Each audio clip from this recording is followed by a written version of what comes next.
Hello, dear students. Very good evening, good afternoon, all of you. I'm Chartered Accountant Company Secretary Pawan Gaukar. Welcome to a class for CA Foundation Economics. International trade we are studying. और हमने first unit कर लिया इसमें the important theories of international trade. Okay, like mercantilist theory, then absolute advantage theory, comparative advantage theory, Heckscher-Ohlin theory, that is modern theory, also called as. और क्या नाम है इसका? Factor factor endowment theory. Endowment थे। और factor इसमें कितने endowment idea factors consider हुए थे? दो दो दो फैक्टर्स दो कंसिडर थे, labour capital and and labour. Capital. Capital and an labour ठीक है, NTT new trade theory. Alright, we move ahead with the next unit, that is international trade negotiation. आपको दूसरे कंट्रीज के साथ मिलके इंटरनेशनल ट्रेड, आप कितने भी स्ट्रांग हो, अगर अगली कंट्री नहीं मानती है तो आप ट्रेड नहीं कर पाओगे. So guys, this is where trade negotiations come into picture. Unit 3 के अंदर जो मेन एजेंडा है वो है RTA. What is RTA? Anyone? Regional trade agreements. Regional trade agreements. What is GATT? What is GATT? General agreements on tariffs and trade. Perfect, very good. Moksha ने बताया है answer. Yes sir. Correct, general agreements on tariff and trade. और GATT खत्म हुआ 1994 में, और फिर आया क्या? WTO. What is WTO? World trade world trade organisation. Organisation. World trade organisation. Raise your hands. वो कौन सा राउंड था जिसमें वर्ल्ड ट्रेड ऑर्गेनाइजेशन बना? करेक्ट, यूरोगे राउंड में ग्लोबल एग्रीमेंट हुआ और तब जन्म हुआ WTO का. ठीक है, वर्ल्ड ट्रेड ऑर्गेनाइजेशन का. तो चलो, let's get going with this unit. The recent years we have seen intense bilateral, very strong bilateral and multilateral negotiations among different nations. Bilateral in 2 countries, multilateral in multiple countries, among different nations in the international arena. India, for example, has already become part of 19 such agreements. 19 agreements हमारे हो चुके हैं, and we are currently negotiating more than 2 dozens of such proposals. कौन सी countries है, जल्दी बता दो. Mexico, US and the third one, Canada. ठीक है, USMCA, also called as NAFTA. Do you remember? Major events जो 2020 में हुए, NAFTA बना.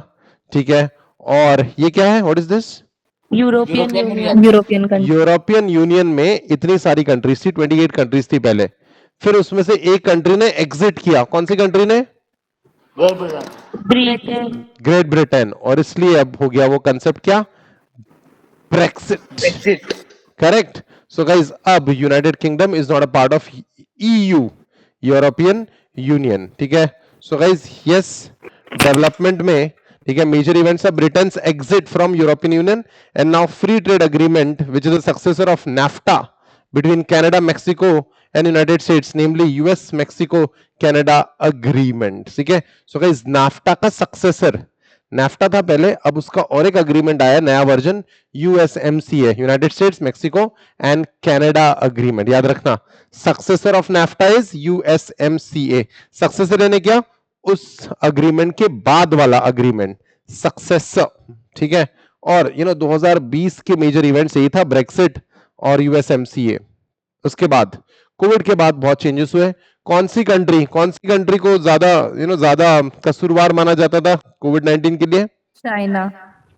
China. So there are many unpredictable developments in the trade front due to trade war between US and China and the global pandemic. ठीक है, they made trade negotiations very highly relevant area of study. तो पहले NAFTA था. ठीक है. National governments are not the sole stakeholders in the trade negotiation. Many interest group, lobbying groups, pressure groups and non-governmental organization exert their influence on the process. तो जब ये सारी चीजें होती है तो सिर्फ गवर्नमेंट इन्वॉल्व नहीं होती, काफी बड़ी बड़ी कंपनीज भी इन्वॉल्व होती है. चलो बताओ, इंडिया जब किसी दूसरे कंट्री के साथ ऑयल या ऐसे कुछ चीजों में, इंफ्रास्ट्रक्चर में डील करता है, तो कौन सी कंपनी का इंटरेस्ट जाग जाता है इंडिया में? बोलो. अडानी और रिलायंस. तो ये लोग लॉबिंग करते हैं गवर्नमेंट के साथ, उस फॉरेन कंट्री के साथ, फॉरेन कंट्री की गवर्नमेंट के साथ, फॉरेन कंपनीज के साथ लॉबिंग करते हैं, मिली भगत करते हैं. Before we go on to the discussion on multinational trade negotiation, and related institution, it is relevant to understand the nature of regional as well as free trade agreements which evolve through negotiations. Free trade agreement बोल रहा है, FTA foreign trade agreement होता है ना? नहीं, नहीं, free trade ही होता है.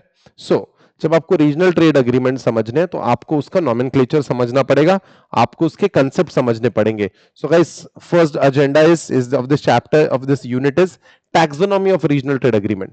So guys, taxonomy, RTA, regional trade agreements are defined as groupings of countries not necessarily belonging to the same geographic region which are formed with the objective of reducing barriers to trade between member countries. In other words, a regional trade agreement RTA is a treaty between two or more governments that define the rules of trade for all the signatories. Signatories and members. As of 1st February 2021, 339 RTAs were in force. यानी पूरे दुनिया में 339 regional trade agreements है. तो what are the various types of RTA? Unilateral, bilateral, regional preferential trade agreements, trading bloc, custom union, common markets and economic and monetary union. तो एक बात आप ध्यान रखना, ऐसा हो सकता है कि एक एग्जाम्पल मल्टीपल आरटीए के अंदर एग्जाम्पल के तौर पे यूज हो जाए. समझ रहे हो क्या? एक बात समझो आप, जैसे ठीक है, ये ईयू जो है, ईयू को फुल फॉर्म बोल दो. European union. तो यूरोपियन यूनियन आपको मल्टीपल जगह मिल जाएगा एज एन एग्जांपल. इसका मतलब ये नहीं कि डेफिनेशन डिफरेंट नहीं है, डेफिनेशन हर चीज की अलग अलग है. तो सबसे यूनिलैटरल ट्रेड एग्रीमेंट्स, एक स्ट्रॉन्ग कंट्री दूसरे कंट्री की मदद करना चाहती है, बदले में उससे कुछ उम्मीद नहीं करती in the form of trade, ऐसा ट्रेड एग्रीमेंट को कहते हैं यूनिलैटरल ट्रेड एग्रीमेंट. यूएस हर छोटी छोटी कंट्रीज के साथ ऐसा एग्रीमेंट कर चुका है. Unilateral trade agreement under which N importing country offers trade incentives in order to encourage exporting country to engage into international economic activities that will improve the exporting country's economy. ठीक है, GSP का full form बता दो. इसका example है GSP. What is the full form of GSP? Generalised system of preferences. तो generally this is practised by United States, और ये ऐसा डील करता है वो अफ्रीकन कंट्रीज के साथ ज्यादा, और उन्हें विश्वास दिलाता है कि हम जो भी कर रहे हैं आपके भले के लिए कर रहे हैं. ठीक है, अफ्रीकन कंट्री जैसे ये Uganda, Kenya, so countries, especially the wealthy ones, also grant unilateral preferential treatment to select list of products from specified developing countries. GSP is one such system which is currently prevailing. तो guys, ये ऐसी countries के साथ generally ये होता है. बांग्लादेश, और ये कौन सी कंट्री है बोलो? जापान. अफगानिस्तान. जापान किधर इधर जाना. तो इसके पहले कि मुझे हार्ट अटैक आ जाए, हम आगे बढ़ते हैं. Bilateral agreements are agreements which set the rules of the trade between two countries, two blocks or a block and a country. These may be limited to certain goods and services or certain types of market entry barriers. तो unilateral में एक तरफा होता है, US ही मदद कर रहा है. बायलैटरल में दोनों मदद कर रहा है. ठीक है, जैसे ईयू और south Africa free trade agreement. तो यूरोपियन यूनियन और साउथ अफ्रीका दोनों को फायदा हो रहा है. If you remember Asian India free trade area, तो ये क्या हुआ? बायलैटरल. इन्हें दो पार्टीज इक्वली एक दूसरे की मदद करते हैं. यूनिलैटरल में कैसा है? हम एहसान कर रहे तुमका, हम तुमका पाला हूं रे. समझ रहे हो? गरीब दूसरी जो कंट्री होती है, एक्सपोर्टिंग कंट्री का रॉ मटेरियल ले लेती है ऐसी countries majorly. To be honest, unilateral agreement में एक्सप्लॉयटेशन होता है, बट बोलने के लिए उसको अच्छा नाम दिया गया है. Any which ways we move ahead. Bilateral के बाद regional preferential trade agreement amongst this group of countries reduce trade barriers on a reciprocal and preferential basis. Okay, और रीजनल हम आपस में जो है हम ट्रेड बैरियर्स कम कर देंगे, और आप भी मुझे हमें छूट दो, हम भी आपको छूट देंगे. So that will be regional preferential trade agreements. उसके बाद trading block has a group of countries that have free trade agreement between themselves and may apply a common external tariff to other countries. For example, Arab League या फिर EFTA, European free trade association, EFTA. Arab League में कौन सी countries आती है? ठीक है, European countries आती है एफ्टा में. अरब लीग में ये आता है Iraq, Kuwait, Bahrain, UAE, Oman, Yemen वगैरह वगैरह. ठीक है. Then free trade area is a group of countries that eliminate all tariff and quota barriers on trade with the objective of increasing exchange of goods with each other. Free trade area, हम आपके साथ कोई load नहीं लेंगे, free एकदम, ठीक है, eliminate all tariff, पूरा एलिमिनेट कर देंगे, जीरो, और कोटा बैरियर्स भी हटा देंगे। ओए, कोटा वगैरह समझते हैं आपको? Quota Yes, sir. Limits. Yes limit limit set करना, ठीक है। तो हाईएस्ट यानी लिमिट एक पर्टिकुलर कोटा तक क्या जीरो जीरो लग सकता है, जीरो जीरो टैक्स यस एक कोटा, Ceiling और limits. कोटा के बाद ज्यादा टैक्स लगेगा, करेक्ट है? हाँ ये Yes. बैरियर है, ये हाँ. कोटा बैरियर भी हटा देने की बात करें, नाम ही उसका क्या, free trade area. Highlight the word elimination, अभी हाईलाइट वाइलाइट नहीं, सॉरी, रेगुलर क्लास थोड़ी है। Then the trade amongst the member state flows tariff free, but the member state maintain their own distinct external tariff. हाँ, अपने बीच में हम अच्छा करेंगे, जीरो करेंगे, लेकिन बाहर के कंट्रीज के साथ वी विल, ठीक है, we will decide on our own कि हम बाहर के, यानी यूएस, ये जो नेफ्टा है या यूएसएमसीए जो है, ये अपने बीच में फ्री ट्रेड एरिया रहेगा, लेकिन यूएस इंडिया से कैसे डील करेगा, मैक्सिको इंडिया से कैसे डील करेगा, कनाडा इंडिया से कैसे डील करेगा, they will have their own distinct external tariff. The Asian and India free trade area is a free trade area among 10 member states of the association of south east Nations and India, Aegean. पढ़ाया क्या मैंने कभी आपको? Aegean, and it came into force on 1 अगस्त 2005। ये है वो 10 countries जो बोल रहे हैं ना, वो ये है वो 10 countries. Brunei, Thailand, Myanmar, Laos, Indonesia, Malaysia, Philippines, Cambodia, Singapore and Vietnam. ये फिलीपींस का कुछ याद है क्या केस स्टडी? याद है फिलीपींस का कोई case study? Garbage. Garbage. Garbage, Garbage. हाँ, मनीला, मनीला, कुछ याद आ रहा है? चलो, कोई बात नहीं, आगे बढ़ते हैं। Customs Union is a group of countries that eliminate all tariffs and trade among themselves, but maintain a common external tariff on the trade with countries outside Union, thus technically violating the MFN. Forget that. So guys, ये तो same है ना, eliminate all tariff and trade amongst themselves, ये तो same है जो हमने अभी पढ़ा।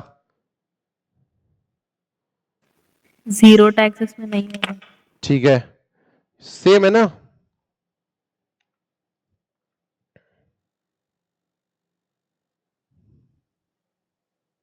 सेम नहीं है क्या ये? देखो, फ्री ट्रेड एरिया में भी तो वही लिखा है सब। फ्री ट्रेड एरिया में क्या बोला है, सब लोग अपना अपना डिस्टिंक्ट एक्सटर्नल टैरिफ रखेंगे। कस्टम यूनियन में उन्होंने क्या बोला है, एक्सटर्नल टैरिफ भी क्या रहेगा, क्या रहेगा, एक्सटर्नल टैरिफ भी कॉमन रहेगा। यानी अगर आप कस्टम्स यूनियन के मेंबर हो, तो अगर चार कंट्रीज है कस्टम यूनियन में, तो चारों कंट्रीज का एक्सटर्नल टैरिफ, इंडिया के साथ जो रेट्स रहेंगे टैरिफ के, वो भी कॉमन रहेंगे। ठीक है, the common external tariff is distinguish custom union from FTA implies that generally the same tariff is charged whenever a member imports goods from outside the custom union. Custom union का example है EU. EU has 27 members, ठीक है। पहले EU में कितनी countries थी, कितने member countries थी? Plus Great Britain. 28 थी।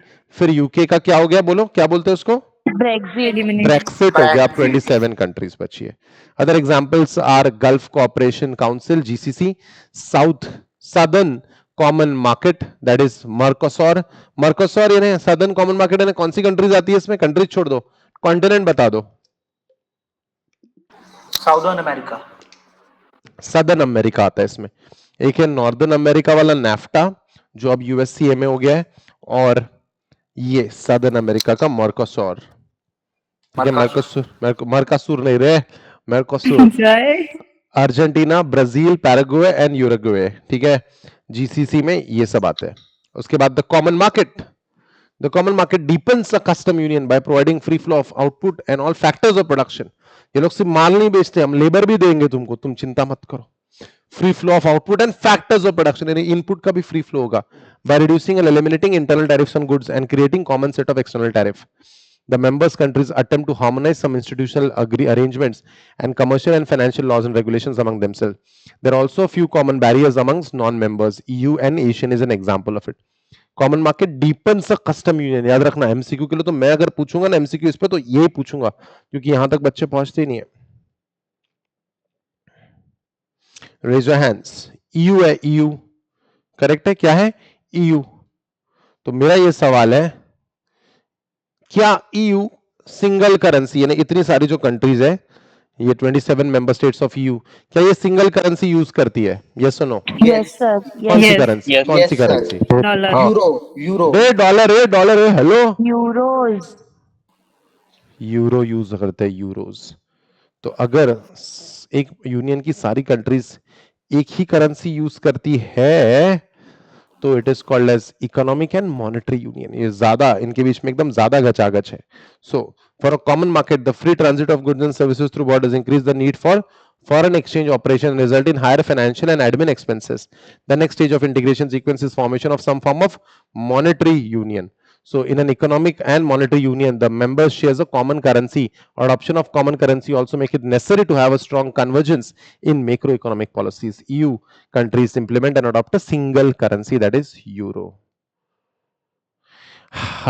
तो guys, GATT, General Agreement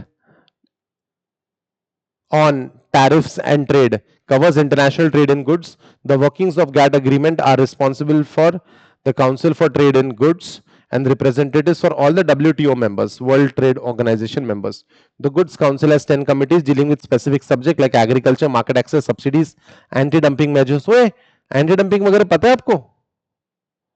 Yes. Yes sir, China ठीक जो है, करता है। ठीक है, चाइना के लिए यूज होता है वो। Again these committees consist of all the member countries.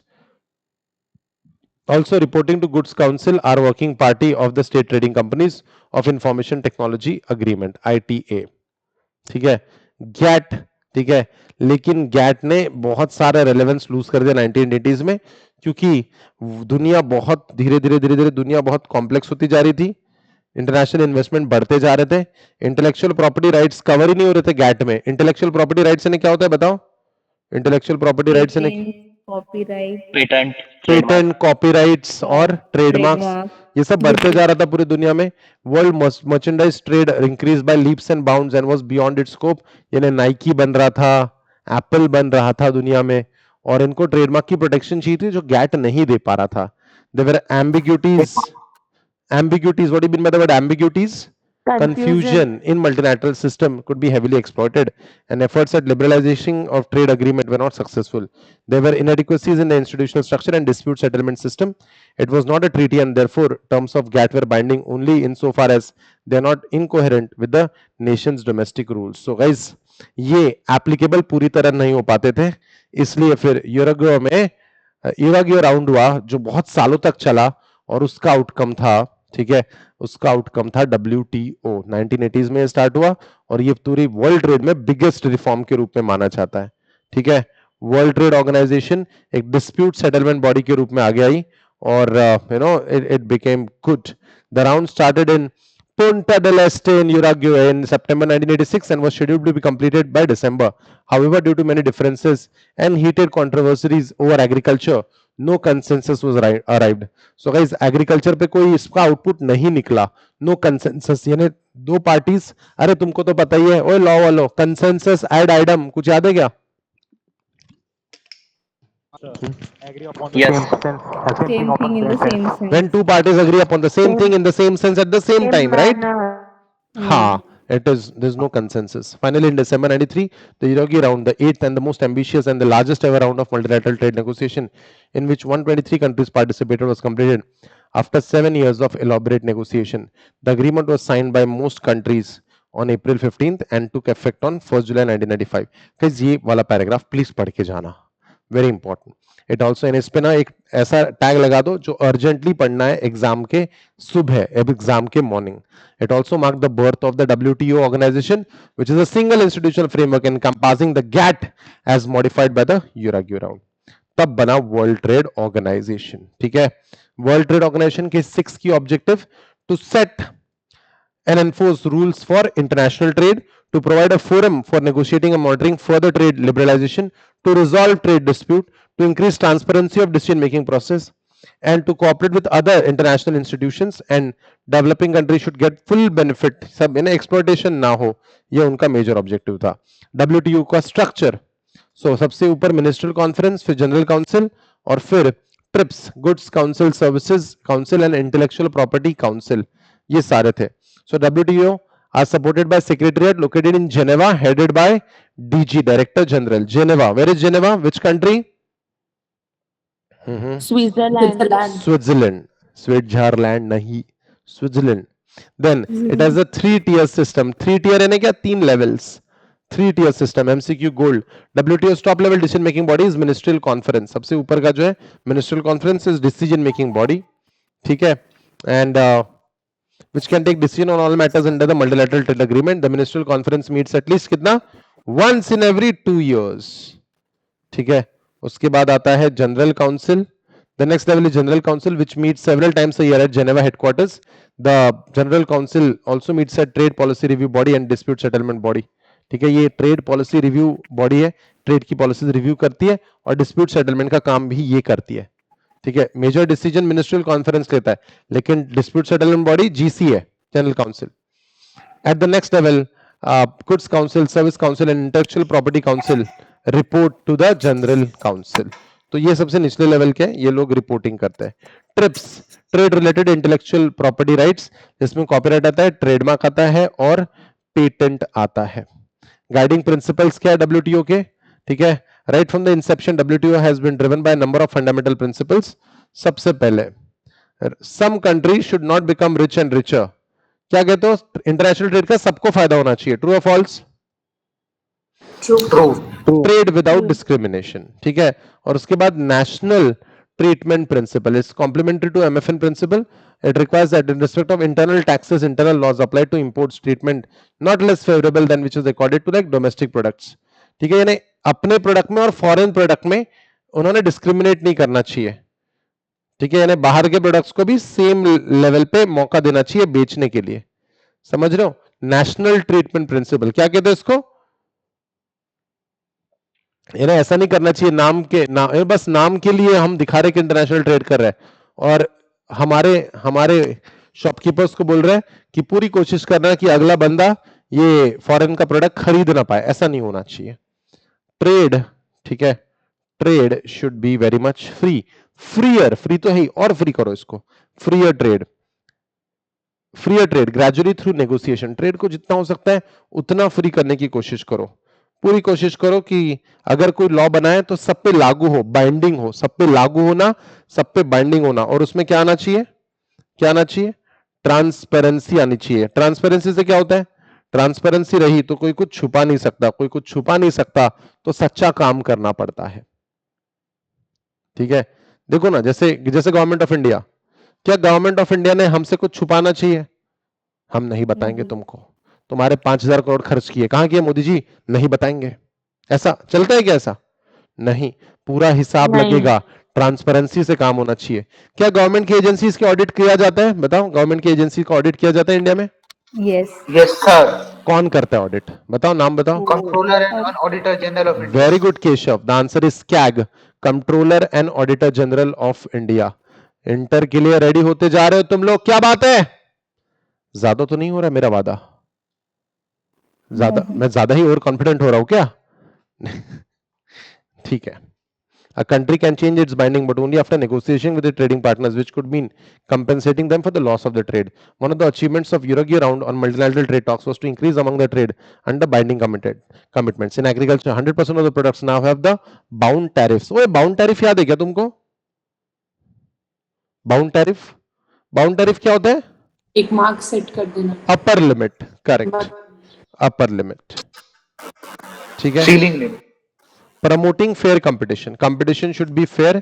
Discrimination नहीं होना चाहिए दूसरे कंट्री के प्रोडक्ट के साथ आपके इकोनॉमी में. And encouraging development and economic forum. Encourage होना चाहिए ये सारी चीजें. ओके, टैरिफ की बहुत सारी चीजें है, याद है कुछ को? Mixed tariff, compound tariff, technical tariff, tariff rate quotas, MFN, variable tariff, preferential, bound, applied tariff, escalated tariff, prohibited tariff and trade tariff as a response to wrong doings, countervailing duty जिसमें आता है. चलो question पूछो एक पिछले unit पे, बोलो. Yes. ठीक है, मुझे इसमें चैट बॉक्स में लिखो. ठीक है, रॉ मटेरियल पे थोड़ा कम टैक्स लगेगा, राइटिंग में चाहिए. फिनिश गुड्स पे थोड़ा ज्यादा टैरिफ लगेगा. विच टैरिफ? आराम से लिखो चैट बॉक्स में. ये रहे आपके 4 ऑप्शंस, ये लो. Very good Medha, proud of you. तुम जा रहे हो इंटर में Medha. Very good Moksha, inter. The answer is escalated tariff. Beautiful, बहुत बढ़िया. कोई चिंता नहीं है मुझे तुम्हारी. तुम जा रहे हो, चलो आज का बंद सब, चलो bye. Overview of WTO agreements. ठीक है, डब्ल्यूटीओ ने agreement on agriculture, agreement on trade and textile and clothing, agreement on TRIMS, agreement on TRIPS. What is TRIPS? बताओगे मुझे? ट्रिप्स ने क्या? Trade related intellectual property rights. Trade related intellectual property rights. थोड़ी देर पहले बता चुका हूं, फिर से बता देता हूं. TRIPS, trade related intellectual property rights. So तो ट्रिम्स क्या होता है? बताता. General agreement on trade in services, also called as GATS. तो सबसे पहला एग्रीकल्चर को लेके, agreement on agriculture aims at strengthening GATT disciplines and improving agriculture trade. It includes specific and binding commitments made by the WTO members and increases and it helps in 3 areas: market access, दूसरा domestic support, और तीसरा export subsidy. Correct है? सुना है कि तुमने ये export subsidies? Yes. इससे एक्सपोर्ट प्रमोट होता है. क्या इंपोर्ट सब्सिडी जैसा भी कोई चीज रहता है? हाँ. Yes. Yes. इतना नेगेटिव टैरिफ कहते हैं उसको, राइट गाइस? Yes. Yes. हाँ, इतना पॉपुलर नहीं है इंपोर्ट सब्सिडी, लेकिन एक्सपोर्ट सब्सिडी थोड़ा पॉपुलर है. ओके, हाँ जी, कुछ याद आ रहा है क्या? इससे रिलेटेड क्या रहता है? वो क्या था वो मुझे याद नहीं आ रहा यार. SPF sanitary and phytosanitary. Agreement on application of sanitary and phytosanitary measures. ठीक है, सो इससे रिलेटेड नहीं तो डिसीजेस आ जाती है आपकी कंट्री में. टेक्सटाइल्स को रिलेटेड, agreement on textile and clothing replace the multi fibre agreement. पहले मल्टी फाइबर अग्रीमेंट था, फिर उसको रिप्लेस किया कौन सा? Agreement on textile and clothing. Agreements on technical barriers to trade. TRIMS, trade related investment measures. Trade related investment यानी क्या? वो इन्वेस्टमेंट दूसरी कंट्री में. कोई एग्जांपल तो जल्दी जल्दी दो एग्जांपल. दूसरी इन्वेस्टमेंट, फॉरेन एफडीआई वगैरह से रिलेटेड सारी चीजें. एंड एंटी डंपिंग ड्यूटी, अगर कोई एंटी डंपिंग कर रहा है आपकी कंट्री में तो आप एंटी डंपिंग ड्यूटी लगा सकते हो. कस्टम वैल्यूएशन करवा सकते हो. कस्टम वैल्यूएशन का अग्रीमेंट होगा. प्री शिपमेंट इंस्पेक्शन होगा, यानी अगर आप कोई चीजें भेज रहे हो तो इंस्पेक्शन अलाउ होना चाहिए. अदरवाइज तुमको तो पता ही है AK-47 आ रहा है ट्रेड के नाम में, ऐसा नहीं होना चाहिए. इंस्पेक्शन अलाउ होना चाहिए. एंड अलग अलग कंट्रीज में agreement on rules of origin. नहीं करना, हमको पाकिस्तान का प्रोडक्ट है, हमको नहीं करवाना है एंड आने नहीं देना कंट्री में. क्या हम ऐसा कर सकते हैं? कर सकते हैं, कर सकते हैं. Agreement on import licensing procedure, agreement of subsidies and countervailing measures. ओ काउंटरवेलिंग कुछ याद आ रहा है क्या? Germany. जर्मनी वाला example. So guys, countervailing measures कौन से चीज के लिए यूज किया जाता है? बोलो, उस कंट्री ने क्या किया है जिससे काउंटरवेलिंग मेजर हम यूज कर पाएंगे? उस कंट्री ने अगर अपना प्रोडक्ट 50% पर बेच रहा है आपके हाँ हाँ, लेकिन क्या कहते हो? कंसेप्ट का नाम क्या है? 50% का क्या? डिस्काउंट पर. Export subsidy. एक्सपोर्ट सब्सिडी से लड़ने के लिए होता है काउंटर मेजर. चलो, काउंटरवेलिंग मेजर. ठीक है. Then trade policy review mechanism और ट्रेड पॉलिसी रिव्यू बॉडी होगी. Plurilateral trade agreement, agreement in civil aircraft, agreement on government procurement, trade agreement in civil aircraft. ये सिविल एयरक्राफ्ट है सारे? जी हाँ, aviation industry है इससे रिलेटेड. ठीक है, ये सारे सिविल एयरक्राफ्ट है. तो negotiations were ongoing alongside Uruguay round to revise the civil aircraft agreement and to strengthen the disciplines on subsidies. However, no agreement has yet reached. An agreement reached under the and the agreement reached under Tokyo round continues. तो आपके यूरोगियो round में जो हुआ था उसके पहले Tokyo agreement हुआ था. टोक्यो अग्रीमेंट में जो सिविल एयरक्राफ्ट से रिलेटेड अग्रीमेंट्स है वही वैलिड है. कि कौन सी हमारे कंट्री के ऊपर से आपका प्लेन उड़ सकता है या नहीं, इससे रिलेटेड भी अग्रीमेंट्स होते हैं. Then agreement on government procurement. ठीक है, कि यार आपके जो प्रोडक्ट्स हैं हमारी सरकार ही खरीद लेगी आपसे. Government procurement. So all the above mentioned agreements entered into by the members are not static. They can be changed. They can be renegotiated. That's the word is what? The word is renegotiated from time to time. And new agreements evolve from negotiation. Many are now being negotiated under Doha Development Agenda launched by WTO. Okay, trade ministers in Doha, Qatar in November 2001. So जो हमारा WTO है इसका जो next meeting जो था वो दोहा में था. ठीक है, Doha development agenda, the Doha round, formally the Doha development agenda, which is the 9th round since the Second World War, was officially launched on WTO. ठीक है, fourth ministerial conference in Doha in November 2001. The round seeks to accomplish major modification of international trading system to lower trade barriers and revise trade rules. ये हमको barriers कम करना है, यानी international trade बढ़ाना है या कम करना है, बोलो. बढ़ाना है. The most controversial topic is yet to conclude. Doha agenda has been again agriculture trade. तो यूरोगियो राउंड में भी ये प्रॉब्लम था, ये आज भी कंटिन्यू हो रहा है. उसके बाद ये क्या है रे, what is this? G20 group of 20. Guys इस पे जरूर क्वेश्चन आएगा क्योंकि इंडिया में ऑफ लेट G20 का थोड़ा माहौल था. ठीक है, so while some trade restrictive measures have been lifted by G20 countries, the report indicates that trend has been going in the wrong direction. Export restrictions contribute to shortages, price volatility and uncertainty. G20 economies and countries must build on their collective pledges and शपथ from the 12th ministerial conference. So ministerial conference, ये ministerial conference एक साल में कितने बार मिलती है? 2 बार. 2 बार. 2 बार. Once in every 2 Once years. in every 2 years. Sorry. हाँ 2 साल में एक बार.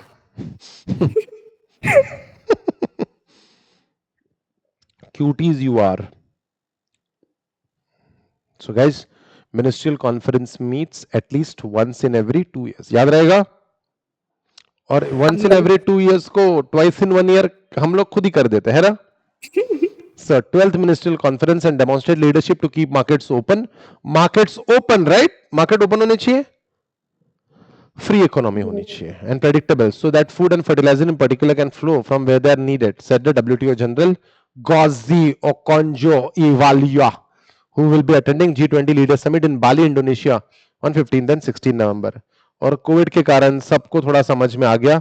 ठीक है, the reports indicates that the supply chain on the whole have thus proved to be resilient despite the war in Ukraine and continuing impacts of COVID, the highest inflation many countries have experienced in decades, and the impact of monetary tightening by central banks seeking to limit price increases. That said, specific industries and regions have been differently impacted. तो guys इन सब से बहुत फर्क पड़ा है. Or the pace of implementation of new import restriction by WTO members have increased since 2020.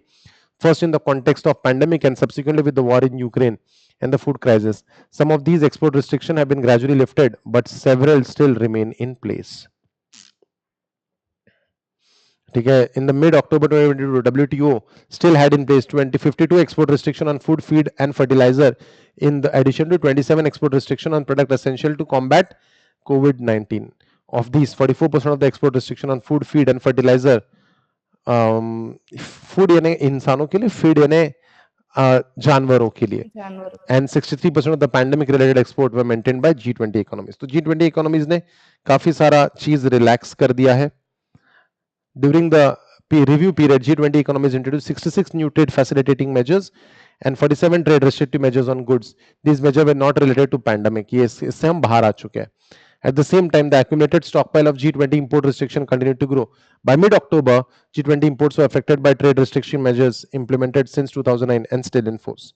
Initiation of trade remedy investigation by G20 economies declined sharply during the review period after a peak of 2020 that was the highest since the beginning of trade monitoring exercise in 2009. ठीक है, तो guys discussion हुए और trade remedy investigations धीरे धीरे कम होते गए.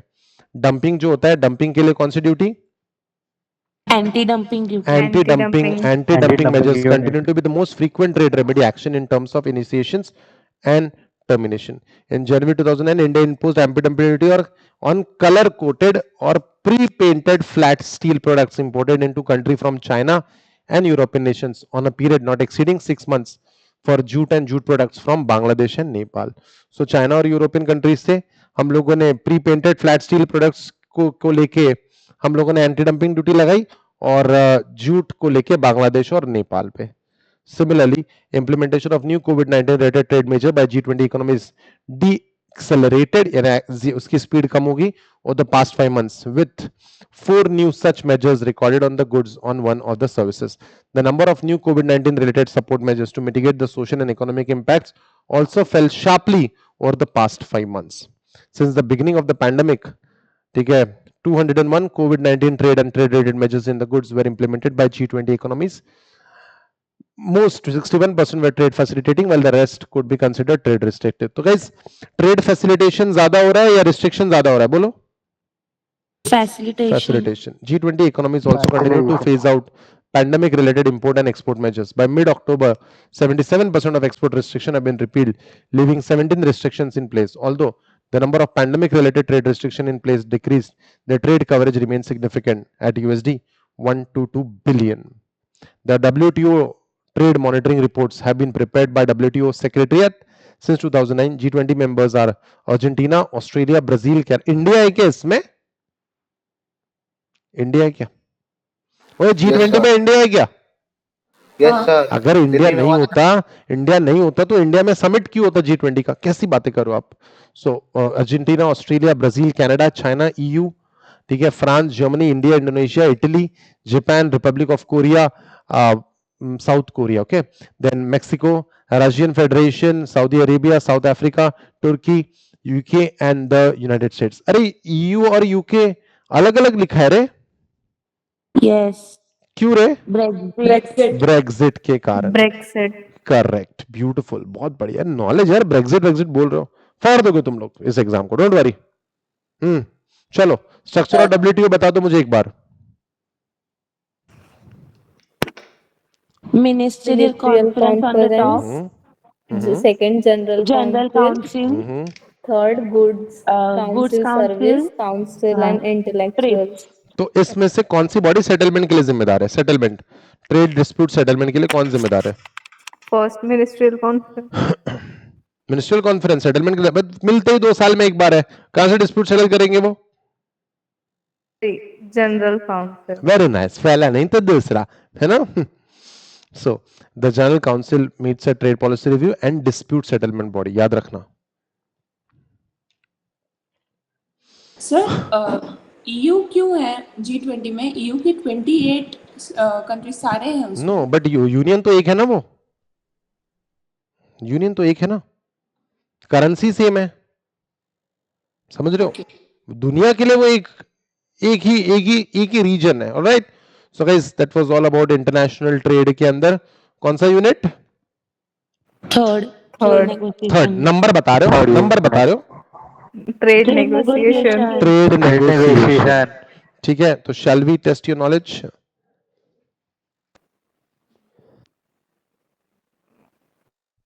Shall we test your knowledge, guys? Yes, sir. First question.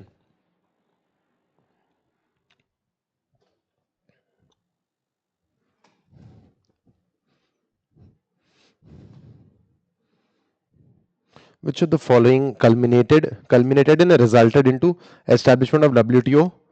ठीक है, Doha round, Tokyo round, Uruguay round, Kennedy round. The answer is Uruguay round. Perfect. Choose the correct statement. Take your time and choose it.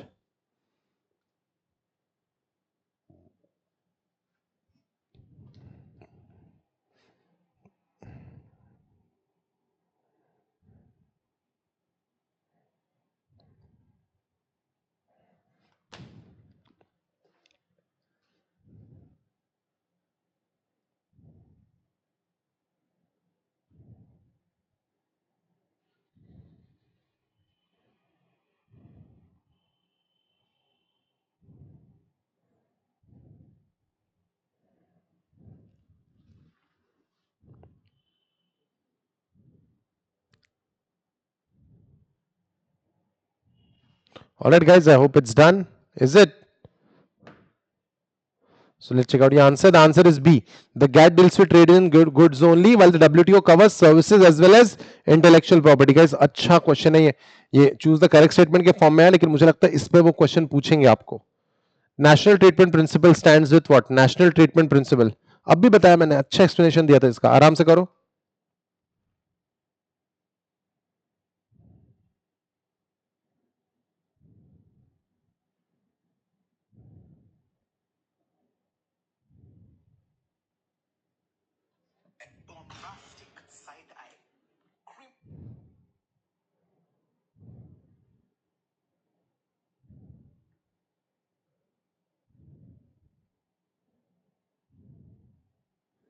All right. So guys, the principle that imported products are to be treated no worse in the domestic market than the local ones. The answer is B. ध्यान रखना, national treatment principle, again important area. इस पे question आपके exam में आपको जरूर देखने मिलेगा. Very crucial area. Next area, bound tariffs. Take your time. Answer easy है, ये डिफिकल्ट नहीं होना चाहिए question. This is what I feel. Bound tariff.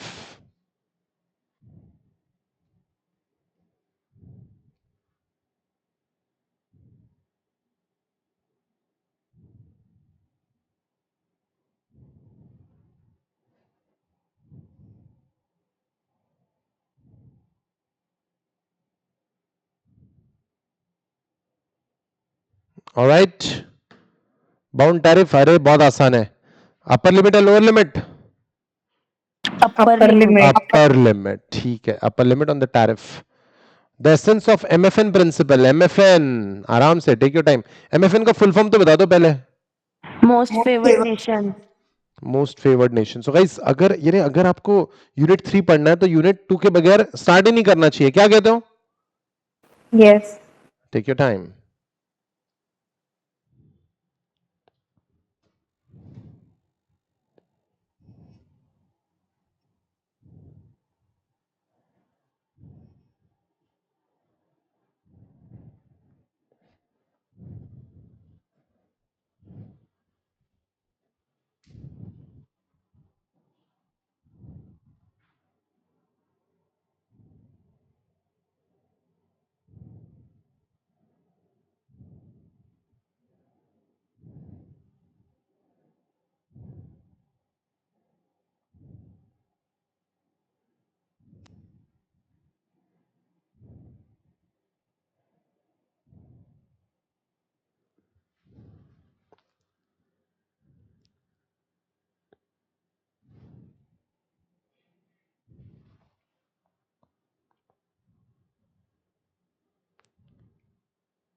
Alright, guys, I hope you have given it a good thought. What is the answer?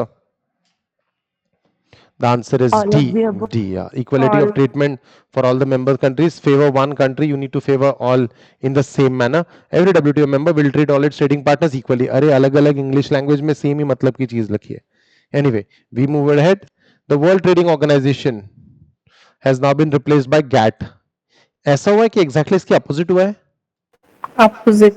GATT Opposite. has been replaced by WTO. कौन से round में? Uragi round. Uragi round. Perfect. The answer is both B and C. It's an inbuilt mechanism for settling dispute. कौन सी body है settling disputes के लिए?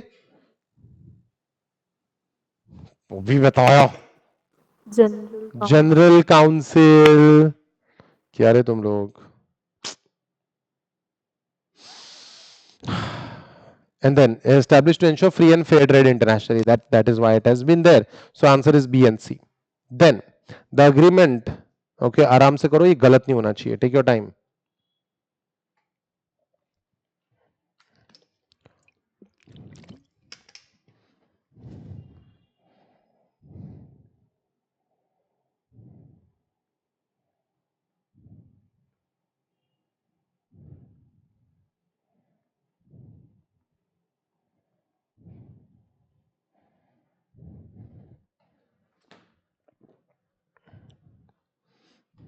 Guys, ये थोड़ा difficult question है, इसके लिए प्रॉपर नॉलेज चाहिए. The answer is market access, domestic support and export subsidies. ये देखो, ये पैराग्राफ है वो जो मैंने सिखाया आपको. Agreement on agriculture, market access चाहिए, डोमेस्टिक सपोर्ट चाहिए और एक्सपोर्ट सब्सिडी चाहिए. गाइस, इसका स्क्रीनशॉट ले लो, ये एमसीक्यू के लिए आएगा आपके एग्जाम में. The agreement on textile and clothing. आहा, अब भी पढ़ाया 10 मिनट पहले. The agreement on textile and clothing, इसने रिप्लेस किया मल्टी फाइबर अरेंजमेंट को, which was prevalent since 1974. Again ये पढ़ के ही आएगा, इसमें कुछ समझाने वाला मैटर नहीं है. The agreement of trade related aspects of intellectual property rights, trips की बात हो रही है.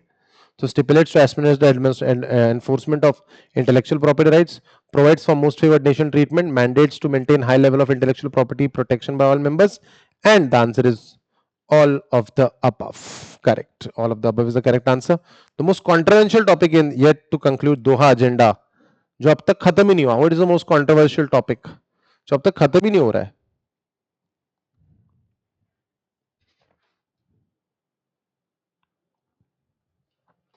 The answer is trade in agricultural goods. Wonderful, बढ़िया, सबके आंसर्स ऑलमोस्ट सही आ रहे हैं. Good. WTO commitments. The WTO commitment, जो भी WTO कमिट करता है उससे क्या असर पड़ता है?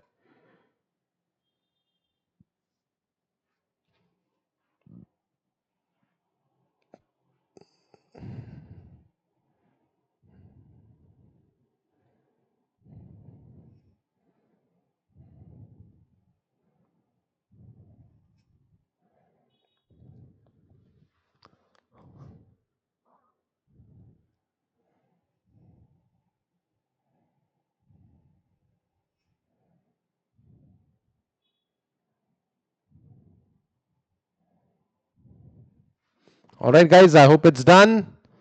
The correct answer is affect developing countries more because they need more radical adjustments. Developing countries को ज्यादा impact होता है जो भी WTO commit करता है. So guys, that's all about our unit trade negotiations, and we have covered a fair bit of ground in our chapter international trade. Unit 1 done, Unit 2 done, Unit 3 done. Unit 2 पढ़े बगैर अगर आप Unit 3 और आगे का पढ़ोगे तो it will be a pain in the So guys, you take care of yourself. Make sure you study everything. This is Pawan Gauga signing off. See you in the next video. Till then, take care of yourself. Study well. Bye bye, guys.